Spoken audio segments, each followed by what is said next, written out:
Okay, go ahead. Okay, you can begin. All right, so my name is Danielle Williams.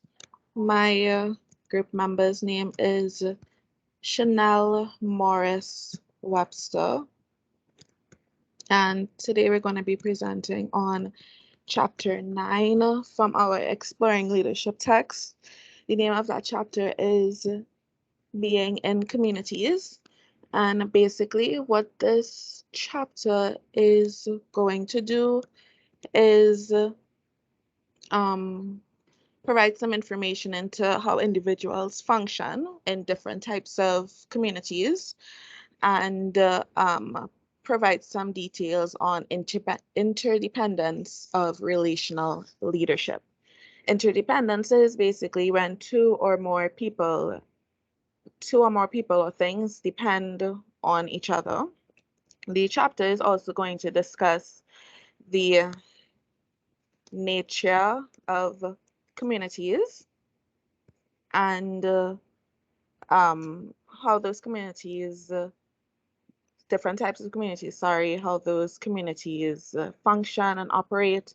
It also is going to talk about principles of community development, what it takes for a community to develop and be sustainable. And it's also going to touch on your role as an active member or an individual's role as an active member of a community. So a community could be defined as a group of people who have a shared sense of belonging and identity.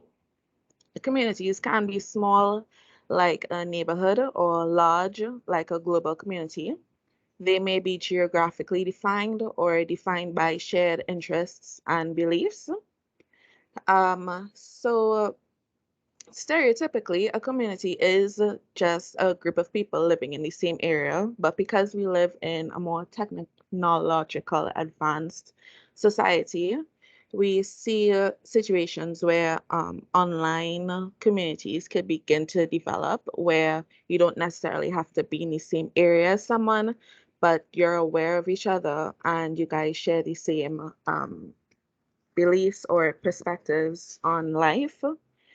Um, that could be like, if you're a Catholic or you're a part of a certain religion, you don't necessarily have to know the person, but you recognize that you guys share the same beliefs, even though they're like maybe halfway across the world. So the sense of community is actually a very compelling feeling. As humans, we feel a strong need to belong. That would have started off as um, like from the Stone Ages, where man was now discovering fire or the invention of the wheel. If you're living in that particular era, you had to belong to a particular group in order to ensure that you survive. If you're not attached to a group of people during that particular era, um, it's very likely that you would not survive long term. So I think that is where it kind of started off, people valuing each other or valuing groups. The feeling to belong is actually very primal and it's a fundamental to our sense of happiness and well-being. There are many sociological and psychological studies that have investigated that sense of community. Um, Another definition of that sense of community is feelings that members have of belonging or bonding with each other, with the group, or that share trust that their own needs and the needs of others are satisfied through a common commitment.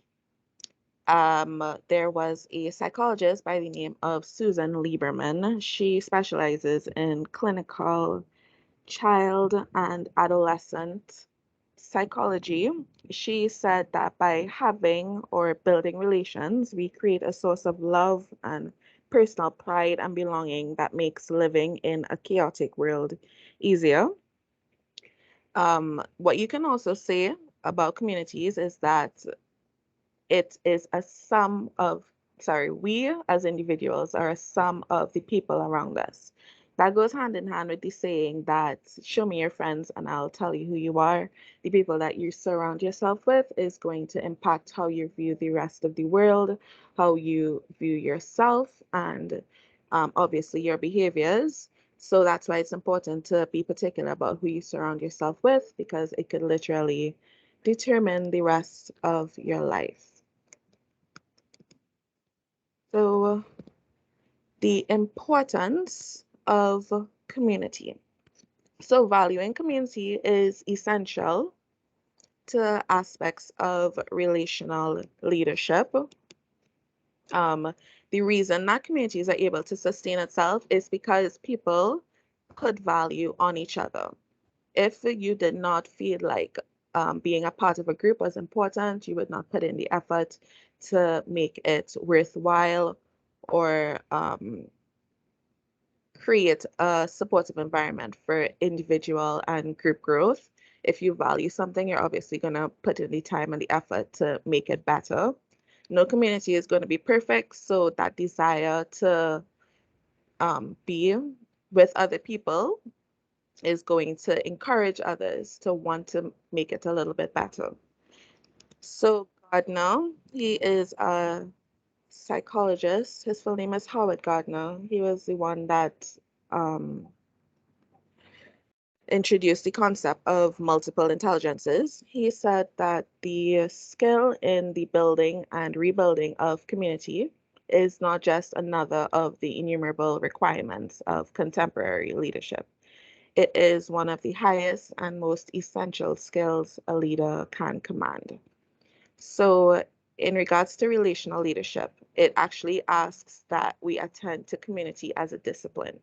What a discipline means in this case is the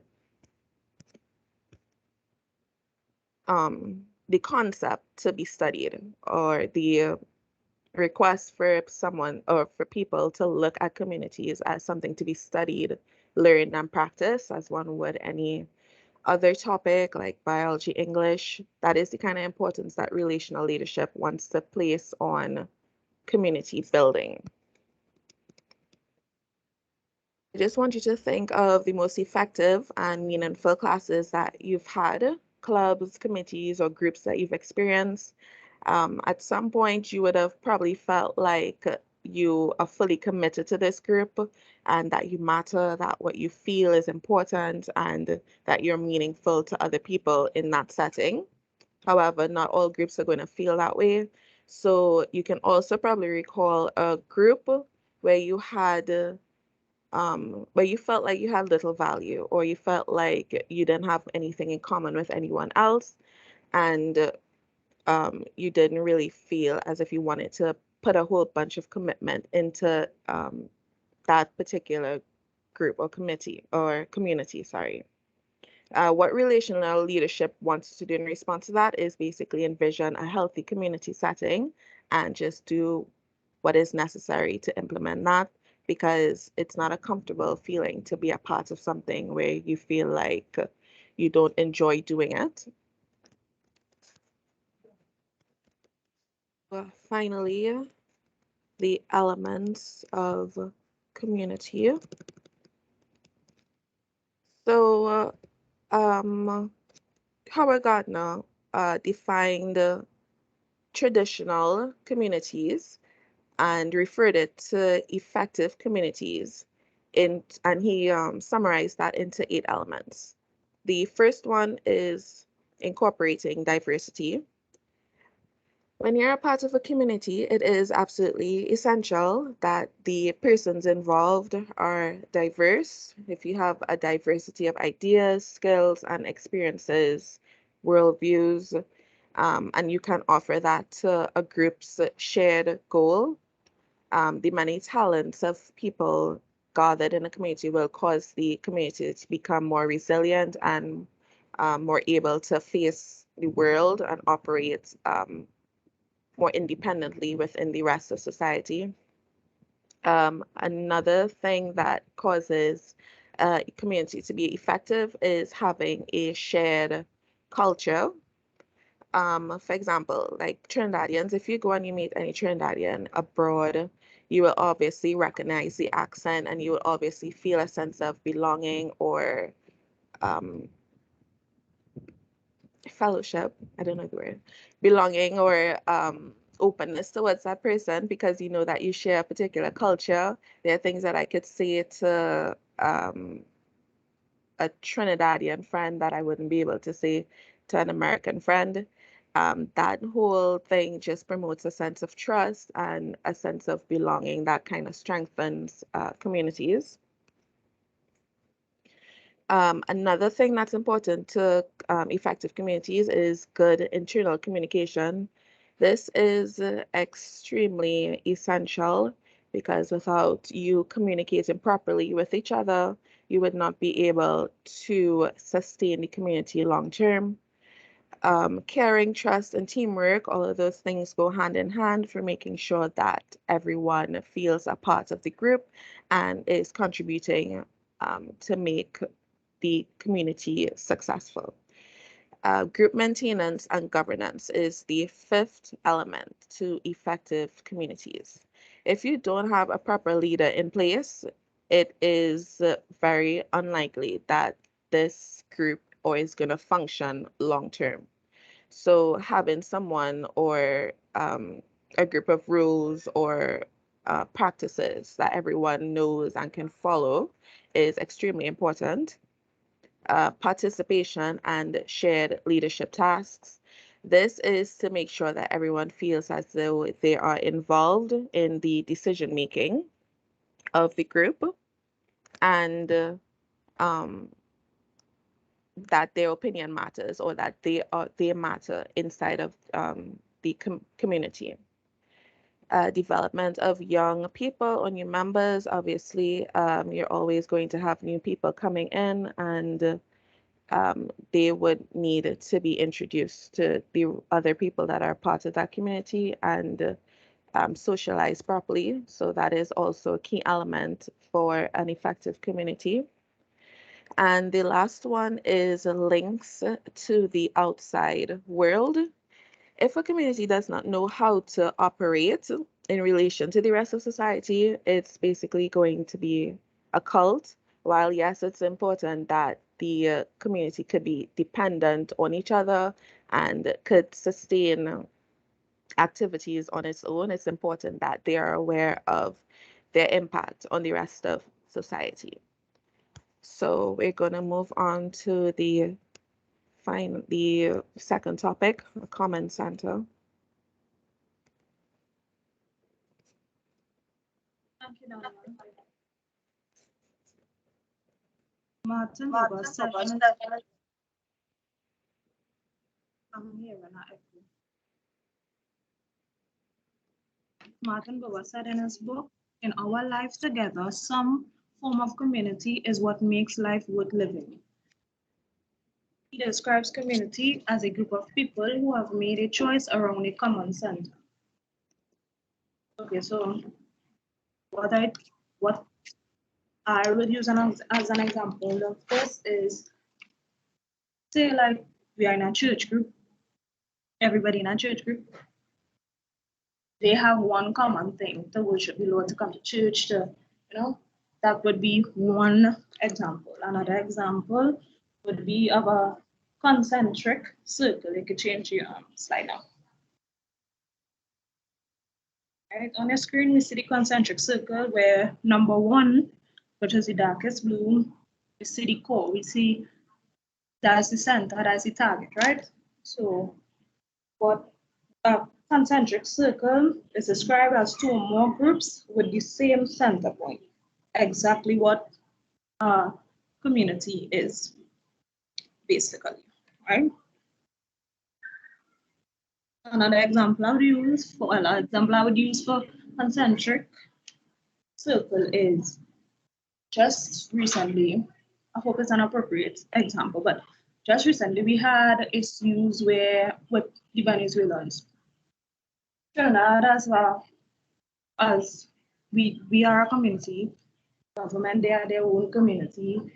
Venezuelans, they are their own community, right? So Venezuelans came and Trinidadians were not very happy that they were here bombarding our country, so they decided to protest and stuff. I don't think that Dr. Rowley is a madman. Well, he probably is a madman, I don't know. But he saw that his people of his country was angry and upset about these Venezuelans, but he still went ahead and gave the Venezuelans a chance to be registered and stuff into our country and be employed. I don't think that came from a place of malice. He probably did it because he felt it was a sense of some social responsibility. I don't know, but the main focus on both ends were the Venezuelans, and eventually, well, Trinidadians now, I guess they accept, they came to that realization and they accept that they ain't going anywhere. They're here. They doing what I had to do. They moved about just as usual. So I could say they've come to a common ground that they met their target in whatever way, right? Next slide, please.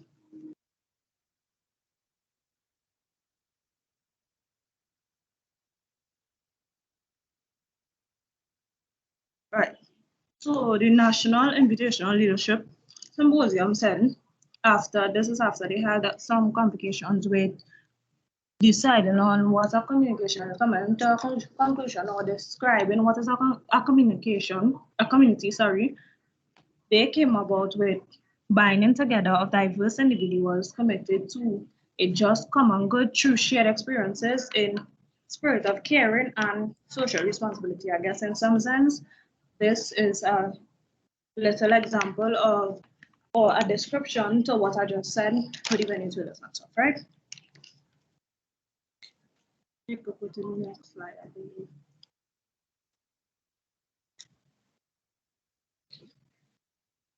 In order to develop communities that was mentioned earlier, we will need relational leaders that not only think about themselves, they value the opinions of others, includes others into the other members of the community. Even though they are leaders and leaders tend to be controlling, if you need to be in a healthy community, you would have to put aside that controlling behavior and listen, pay attention to your members so that you wouldn't be, well, you wouldn't have an unhealthy community, right? This does not mean that you're going to just open any idea. You're going to listen, and if the idea doesn't make sense, you do not have to take it into consideration because it wouldn't be of the greater good. You're having a community to achieve a greater good. And if it is the members' opinions don't meet that greater good, it would make sense you're taking their opinion. It wouldn't be making any sense for the community.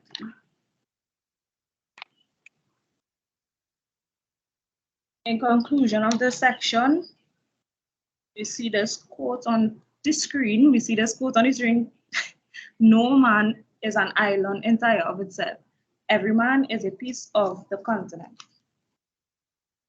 What I think he meant by this, and it is a great way to say it to put community, is you as an individual, you have your opinions, you have your choices, but that doesn't mean you cannot be in a group or you have to do it for yourself.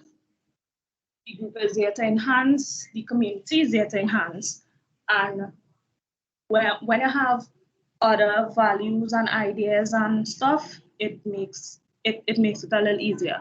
I believe Danielle was saying something about it in her part, where you have to, if when you're in a group, you'll be stronger, basically, right? You could do it for yourself, especially just a community is okay as well.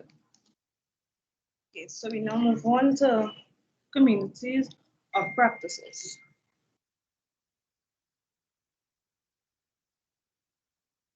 I know for sure some of the members, I know for sure some of us are members of a community of practice and don't even know it. We'll now be taking a look at this video to explain to us what communities of practice is. Hi, everyone. I'm Stephanie from the Knowledge Translation team, and I'm going to very briefly talk to you about communities of practice.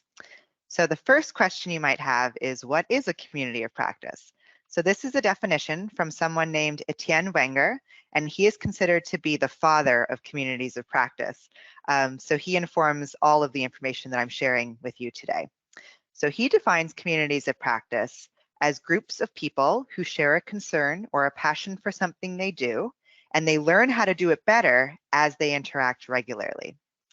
And so there's some important distinctions of a community of practice that make it unique compared to other methods of gathering people together. The first is the domain. So a community of practice is not merely a club of friends or a network of connections between people. It has an identity that's defined by a shared domain of interest. And membership implies a commitment to that domain and therefore a shared competence, so to speak, that distinguishes members from other people. So it's different than, say, a network you may belong to where you don't know the other members. The second piece that makes it unique is the community.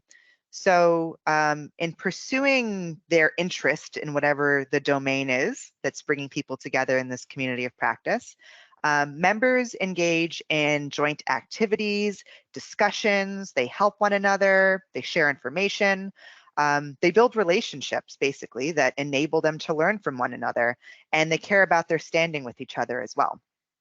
And the last piece that makes a community of practice unique is the fact that it's not merely a community of interest. It's not, for example, people who like certain kinds of movies.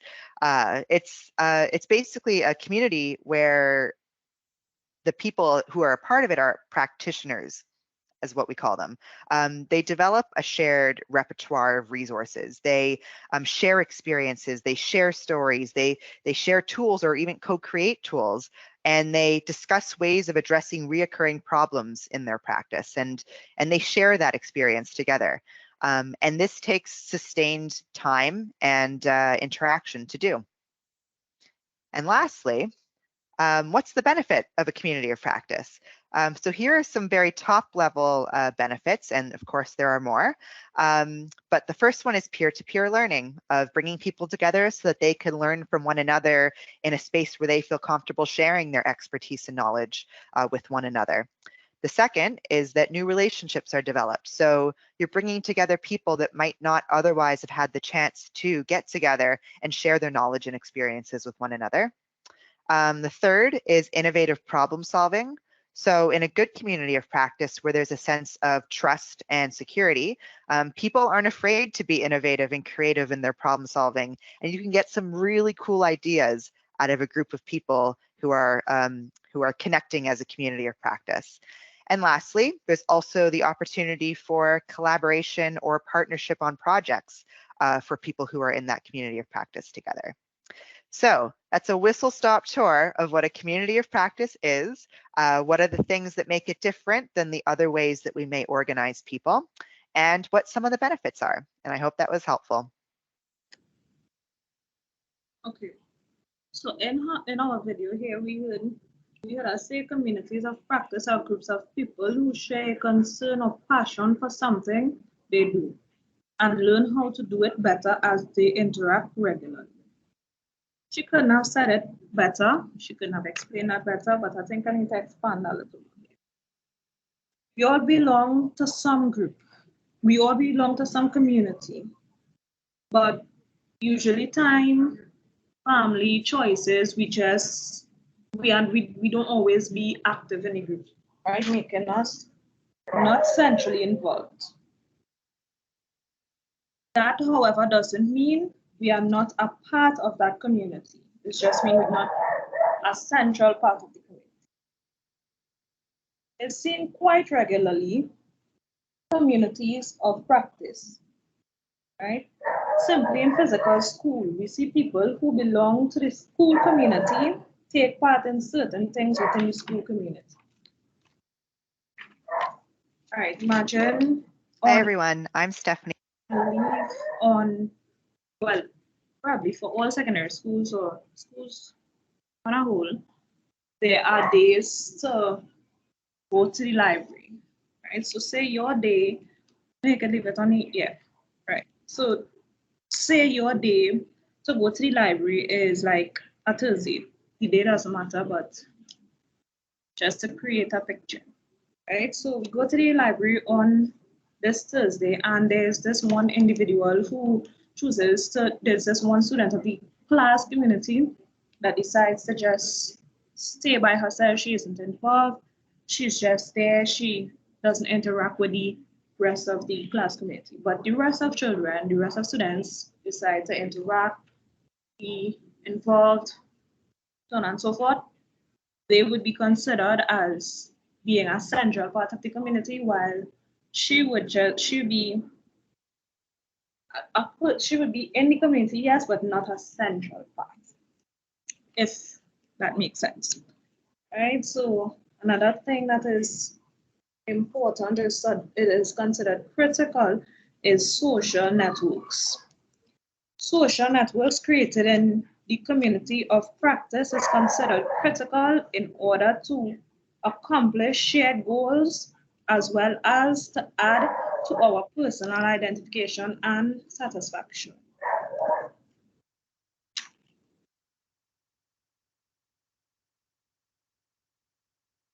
Putnam conducted a survey on the aspects of American life, where he observed that the numbers of bowlers increased by 10%, while league bowling decreased by 40%, meaning Americans preferred bowling alone. The reason they've probably started bowling alone is because they didn't feel welcomed in the community, in the group, in the bowling group, or they didn't have a bowling group or community. So they just preferred to do it alone. They weren't feeling welcome. Right? So Americans' attention has been captured by different organizations now, and issues of which are some of which are environmental groups, book clubs, etc. Support groups has also grown, with almost 40% of Americans claiming to be in groups that support and cares for the members, exactly what I was saying just now. People tend to gravitate to where they feel welcome, where they are able to make a decision. They tend to gravitate to communities that values them as a person, as an individual. So, as I said, that could have been the issue where they decided instead of doing it in a group, bowling in a group, they do it by themselves. Right? Questions such as how these communities best function to fully engage community members usually occur. And the answer to these questions are the policies, behaviors, expectations, norms, and their structures may promote or prohibit meaningful involvement in that community. Imagine being in a class where you are allowed to participate, right? You are able to make decisions, you're able to trust your schoolmates, your classmates, they being able to trust you and being rewarded when it is your A on your test. Maybe like infants, because that used to happen in infants, right? Well, at least for me. Sounds like an ideal situation to me. Now would be a great time for you all to assess your environment of your communities of practice. This will tell you how meaningful identities may be blocked. Thus far, we have gathered that it is important for you to be reciprocal when it comes to being part of a community. It's like being in a work group. There are concurrent obligations, contributive justice and distributive justice, meaning they are both dependent on each other to get the task done. Right? It is important to practice contributive justice as it is a shared belief in the community that everyone does his or her part to uphold obligations and commitment when it comes to shared purposes in a greater whole. Just as important is distributive justice because all community members need to care about each other and make each other feel included, is heard and not taken advantage of through community members. There's a perfect example of our groups that are formed and we are placed in. We usually have to be kind, consider other people's situation.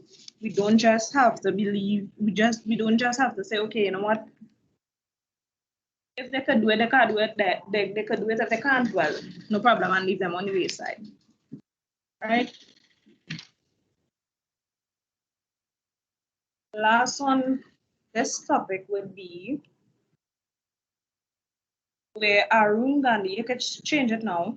Arun Gandhi shared his grandfather's reflection on what causes violence in human life, and they were as follows.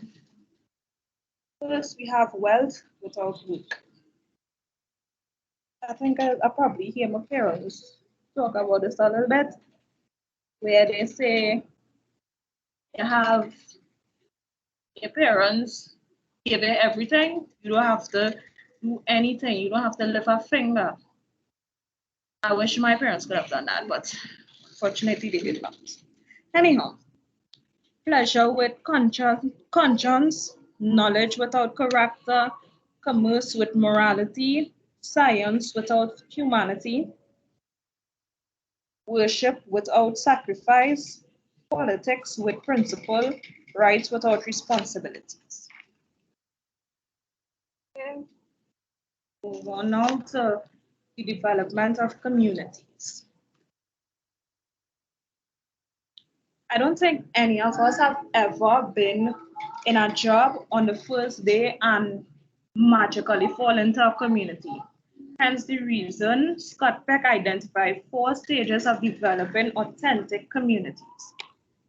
In the first stage, he spoke about pseudo-communities.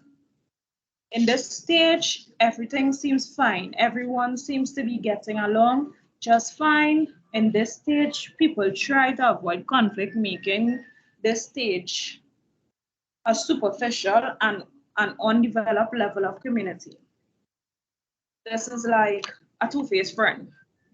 You, you tell a friend something, and before they tell you the truth about the situation, they just don't say anything to avoid conflict, right? The second stage is the chaos stage, and its name says it all. In this stage, everyone has different views, making it pretty noisy. Yet different groups are bringing their views together to set the agenda of the community. In this stage, people intend to give up and retreat instead of working through the stage. I think this happens most times because human beings, don't like trouble. They just want everything to run smoothly, and that can't always happen. It would never be the case, right? It is observed that groups take 1 or 2 parts out of the stage: organization or emptiness. Things are put in place to create structure and system to handle and manage different differences, leaving the source of fights untouched. Right? So instead of they trying to get rid of the problem, they put structures in place to basically ease the problem up a little bit. So an example of this is a school group that is frustrated with the misuse of cell phones. This school group is put in place to manage the policies and stuff around the school. So they see children misusing cell phones, right? They decided to vote on the discontinuation of cell phones on the compound, where the majority of rules win, right? This structure, however, may solve the problem on the surface. It may do the job for now, but in long term, it only creates disagreements and tension. When we hear the word emptiness, we think about not being so good. Texts, however, use the term emptiness as community members emptying themselves of their barriers to true communication. Okay, so the third stage did not have a name, but I placed a name to it. Sorry, but emptiness. The third stage allows us to realize that personal feelings, assumptions, ideas, stereotypes, or motives often becomes barriers to truly listen, understand, and be understood. As we learned previously, emptiness refers to emptying oneself of assumptions and preconceived notions that may block one from truly listening, It is important to not assume things so we can see the good thoughts each group is making. The fourth and last stage of the true authentic community, conflict is still there, but there are ways to be heard, and now it is known by the community members that in order for you to make better decisions, there needs to be disagreements. People who want to be engaged in the works of a community needs to realize and assess the way in which they can become an effective community member first. Hooligans proposes participants individually practice these 7 community building principles.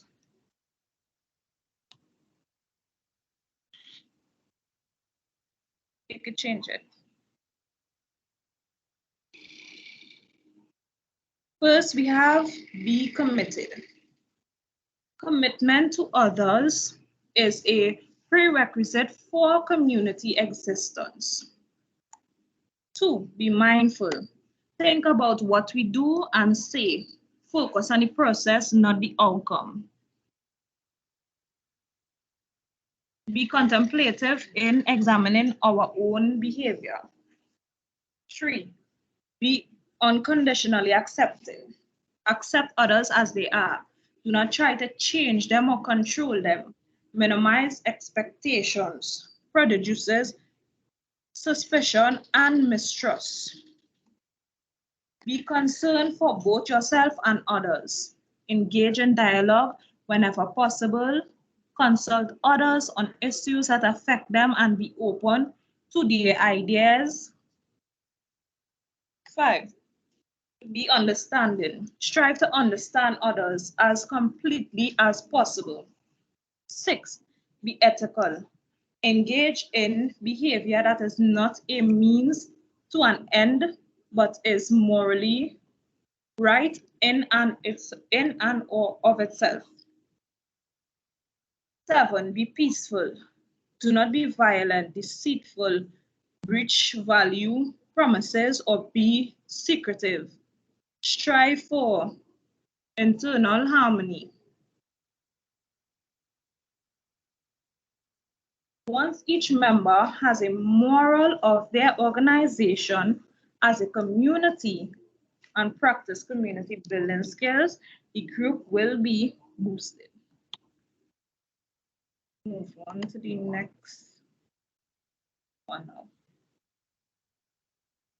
In conclusion of this section, we take a look at the connections among elements of relational leadership with understanding elements of community. From Gardner, an advice on community building principles from Udascon. So first we have inclusive.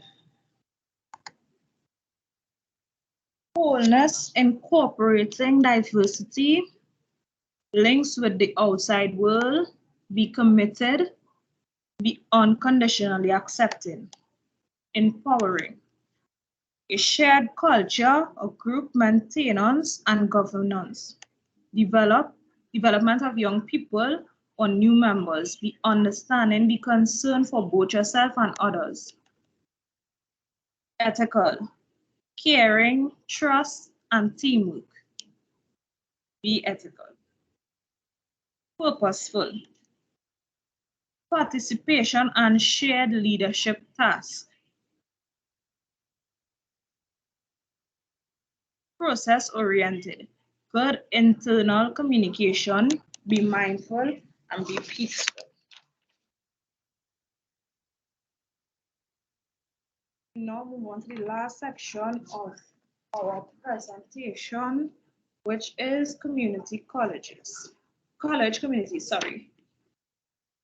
College campuses are usually described as communities of scholars or learning communities. But in reality, we see things that are not associated with a community happening. A survey was conducted by Carnegie Foundation for the Advancement of Teaching on what the students, faculty, and staff members would like to change, and it was agreed by all groups that there needs to be a renewed sense of community because they were working with an old community model and wanted something that embraces differences and finds common purpose. So in our entire presentation so far, we were speaking about this. If you are not willing to accept differences, to value people, to listen, it's best you don't have a community because it just would be an unhealthy community and it would not strive. So here, this is exactly what they're trying to explain you just in colleges. To have a healthy community, you need to be accepting of differences, and we don't have that currently. Well, I wouldn't say here, but we don't have that currently. There are problems within the community where people are being bullied, these college communities where people are being bullied, they be in the street, all sorts of stuff, right? Some people of diverse backgrounds are not accepted as well. So I guess that's what I was trying to say here, that it is changes needed. Right, so now pass you back on to Daniel for her to do the conclusion, right?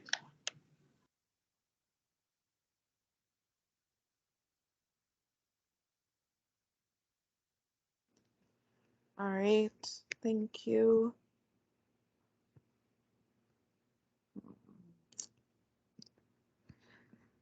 All right, so for this presentation, we touched on the importance of community, elements of community, the development of community, and specifically college communities. Um,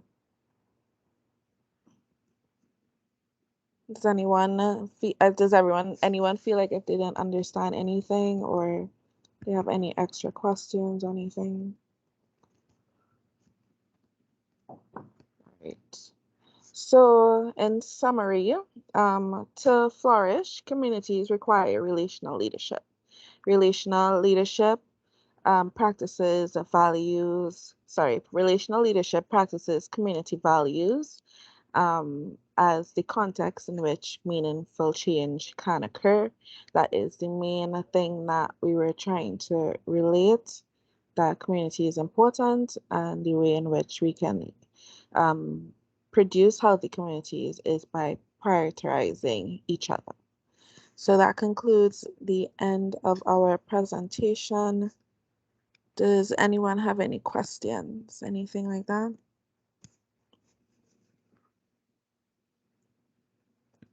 All right.